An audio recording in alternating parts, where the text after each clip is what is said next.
इनकी मशीनरी शुरू हो जाएगी, झगड़ा कराने वाली मशीनरी शुरू हो जाएगी, फेक वीडियो पोस्ट करने वाली चल जाएगी। ऐसा ना हो कि आज मैं यहां आपके सामने कुछ बोल रहा हूं, 2 दिन बाद उसमें शक्ल तो मेरी दिखेगी भाषण देते हुए, लेकिन आवाज उसके अंदर डंप करके कुछ और डाल देंगे, कोई भड़काने वाली बात डाल देंगे।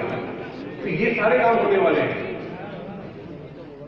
ये देश और विदेश और पाकिस्तान और पता नहीं कहां की पूरी दुनिया भर की बातें आपके फैसले करके ले आएंगे, और इसलिए लेके आएंगे क्योंकि ये जानते हैं कि आसाम की जनता, आसाम के मेरे युवा, आसाम की महिलाएं ने तय कर लिया है कि ये 4.5 साल की जो सरकार है बिल्कुल झूठी और ढोंगी सरकार है।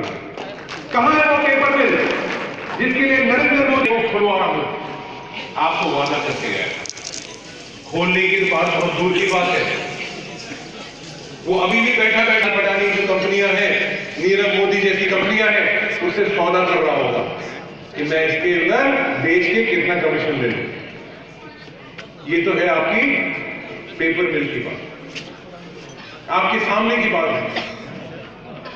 आज हमारा युवा परेशान हो रहा है, नौकरी नहीं मिल रही है, नोटबंदी आ गई, जीएसटी आ गया, और ये फिर इसके बाद कोविड आ गया, और अब जो भी कुछ पूरे देश के अंदर हो रहा है, हमारी अर्थव्यवस्था खत्म है, इंडस्ट्री बंद है, स्मॉल स्केल इंडस्ट्री बंद है, मैन्युफैक्चरिंग बंद है, नौकरी लोगों की छूट गई है। कहां है वो 2 करोड़ नौकरी जो हर साल देने वाले थे, जो 25 लाख हर साल मुख्यमंत्री आपके असम के देने वाले थे? अब क्या है बहाना? ओहो कोविड हो गया इसलिए सब। इनको तो बहाना कोविड का मिला हुआ है, हर चीज कोविड, बिजली नहीं आ रही है कोविड, रोड नहीं है कोविड, नौकरी नहीं है कोविड, किसी का अस्पताल में वो नहीं हो रहा, किसी का वो इलाज तो कोविड, हर चीज कोविड। तो देखते हैं अभी चुनाव के अंदर भी कोविड करके ही किस तरह से चुनाव की बात करते हैं। इसीलिए मैं आपसे कह रहा हूं कि हमारा जो फील्ड है वो मजबूत रहना चाहिए। मैं इस मौके के ऊपर आपसे एक और मदद मांगने के लिए आया हूं कि हम बहुत जल्दी ही हमारा जो घोषणा पत्र है, जो हमारा मैनिफेस्टो, उसका काम हम शुरू करने वाले हैं, और हमारे लिए इस पूरे चुनाव अभियान के अंदर वो सबसे बड़ा अहम कार्यक्रम रहेगा। वो हमारा कैंपेन में रहेगा, हम मोड के अंदर जाएंगे, वो हमारा प्रचार और प्रसार का एक बहुत अच्छा तरीका रहेगा। और आप जानते हैं कि कांग्रेस का घोषणा पत्र वो पत्थर की लकीर है। कांग्रेस चाहे कम बोले, कम घोषणा करे, लेकिन एक एक शब्द जो हम लिखते हैं उसको पूरा करते हैं। हमने कहा था, मुझे याद है कि मैं भी वो 3 घोषणा पत्र के साथ था, हमने कहा था कि हम जो हमारे छोटे किसान हैं उनका जितना भी कर्जा हो वो सारा कर्जा माफ कर देंगे। राहुल गांधी जी ने घोषणा करी थी, और उन्होंने कहा था 100 दिन के अंदर। और आप बताइए मुझे, जब हमारी सरकार बनी राजस्थान, मध्य प्रदेश और छत्तीसगढ़ के अंदर, हमें कितना टाइम लगा कर्जा माफ करने में? 100 सेकंड नहीं लगे, 1 सेकंड। जिस तरह कर मुख्यमंत्री ने शपथ ली, गवर्नर उधर शपथ दिलवा रहा था, मुख्यमंत्री शपथ ले रहा था, शपथ के बाद उसी मंच से उसने साइन करा सबसे पहला ऑर्डर कि हमारे गरीब काश्तकार किसानों का कर्जा माफ किया जाता है। ये होती है सच्चाई की बात, ईमानदारी की बात। जुमलेबाज वाले काम हम नहीं करते हैं, इसीलिए कांग्रेस पार्टी को विश्वास है। तो इसलिए हम पूरे प्रदेश के अंदर अभियान चलाना चाहते हैं, जिसके अंदर जो गरीब लोग हैं, जिनकी आवाज सुनाई नहीं देती है, जिनके बारे में कोई नहीं जानता, हो सकता है कोई रिक्शा चलाने वाला हो सकता है जो सामान उठाता है वो व्यक्ति हो सकता है कि एक चाय की ठेली लगाता हो सकता है हमारा एक गरीब टी वर्कर, टी ट्रेड का कोई व्यक्ति हो सकता है एक बुजुर्ग महिला, हो सकता है हमारा जिसने बहुत अच्छे नंबर पा लिए 10वीं में 12वीं में, अच्छी कॉलेज के लिए नंबर पा लिए, कॉलेज अच्छा कर लिया, बीएससी कर ली, लेकिन 10 साल से उसको नौकरी नहीं मिल रही। नरेगा वर्कर हो सकता है, आंगनबाड़ी वर्कर हो सकता है, कोई टीचर हो सकता है, नर्स हो सकती है। इन सब लोगों के पास हम जाएं, इनकी बात सुने,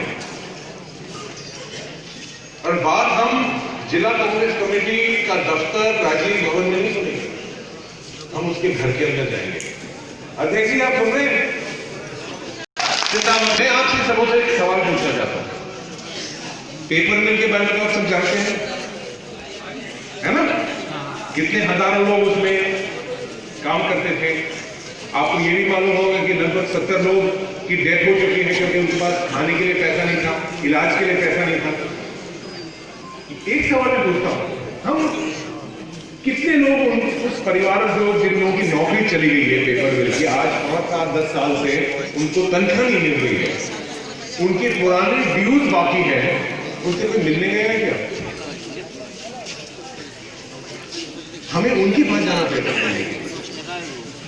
समस्या तो मैं भी जानता हूं, इस किताब के अंदर मैंने सब चीजें लिख रखी है, लेकिन समस्या जानने से कुछ नहीं होगा, समस्या महसूस करने से सब कुछ होगा। आपके दिल में दर्द होना चाहिए, वो ही दर्द जो उसके परिवार में है, जब जाकर आप लोग के दिल के अंदर बैठ सकते हैं, इससे जुड़ सकते हैं।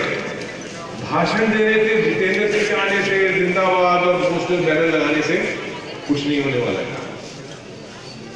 तो इसलिए मैं आपको निवेदन करने के लिए आया हूं कि अब के जो चुनाव होने वाला है, संगठन की दृष्टि से बिल्कुल पारदर्शिता के साथ होगा, ट्रांसपेरेंसी रहेगी, और कोई भी बात आती है, बहुत सारी आजकल कुछ दिनों से भारतीय जनता पार्टी ने एक नया काम शुरू कर रखा है, अलायंस की बात करते हैं, दूसरी पार्टियों के बारे में हमसे पूछते हैं। तो अभी मेरे से कुछ देर पहले हालांकि के अखबार वाले पूछ रहे थे, तो मेरे से एक किसी पार्टी के बारे में पूछ लिया, तो मैंने कहा उनसे कि तुम्हें सिर्फ एक ही व्यक्ति दिखता है क्या? तुम स्पॉन्सर्ड व्यक्ति हो क्या? तुम्हें तनख्वाह बीजेपी देती है, बड़ा अखबार वाला देता है? ये मेरा उनसे पहला सवाल था। मैंने कहा तुमने सीबीआई के बारे में नहीं पूछा, सीपीएम के बारे में नहीं पूछा, और दूसरी बहुत सारे नए दल बन रहे हैं उनके बारे में नहीं पूछा, बहुत सारी कम्युनिटी लीडर हैं उनके बारे में नहीं पूछा, तो एक चीज पूछने के लिए भेज रखा है। तो मैंने उसको सीधा सच्चा जवाब दिया, और वो जवाब मैं आपको भी देना चाहता हूं। जहां तक कोई भी अलायंस की बात आती है, आप किसी भी सोशल मीडिया, किसी का भाषण, किसी का फाइट, टीवी उस सब चीज को भूल जाइए, क्योंकि बहुत आसानी के साथ एक लाइन बोल रहा हूं, उसके अंदर से 2 शब्द दोनों तरफ से काट दो तो उसका अर्थ बदल सकता है, मीनिंग बदल सकता है। लेकिन मैं इस मौके पर आपको साफ साफ कहना चाहता हूं कि कोई भी अलायंस, चाहे वो सीपीआई, सीपीएम, किसी और दल के साथ हो,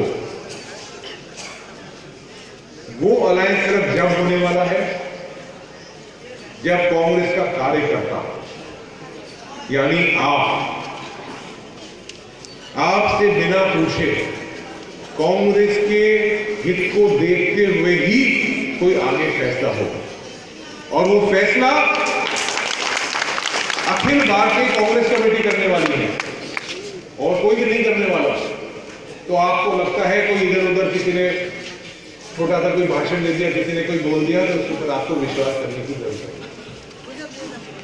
और मेरी ड्यूटी है, और जैसे मैं आपके पास यहां आया हूं, इससे पहले मैं हालांकि में था,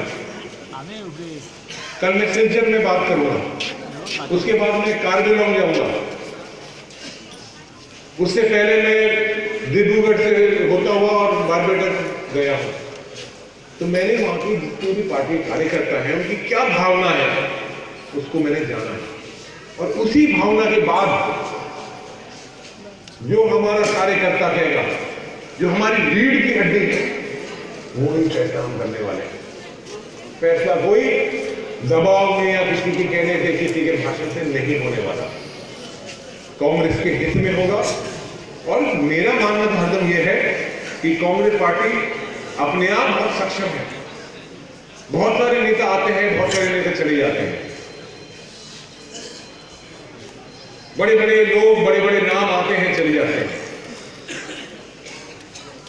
लेकिन जो आज इस मीटिंग के अंदर आप सब आए हैं, जो आपके अंदर एनर्जी है, जो 440 वोल्ट का करंट इस कमरे के अंदर लगा है मुझे, वो असली कांग्रेस पार्टी है।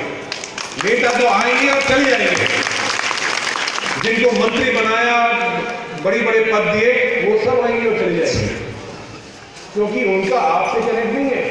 उनका सिर्फ लक्ष्य है कि मैं कितने बड़े अपनी जेब में कितने पैसे डालूं, मेरा बंगला कितना बड़ा हो, मेरी मोटर गाड़ी कितनी बड़ी होनी चाहिए, ये उनका लक्ष्य है। तो आज मैं इसीलिए आया हूं, आपके पास आया हूं, सिर्फ इसलिए कि जो कांग्रेस का आम कार्यकर्ता है उससे बात करना चाहता था, किसी कोई बड़े नेता से बात नहीं करना चाहता था।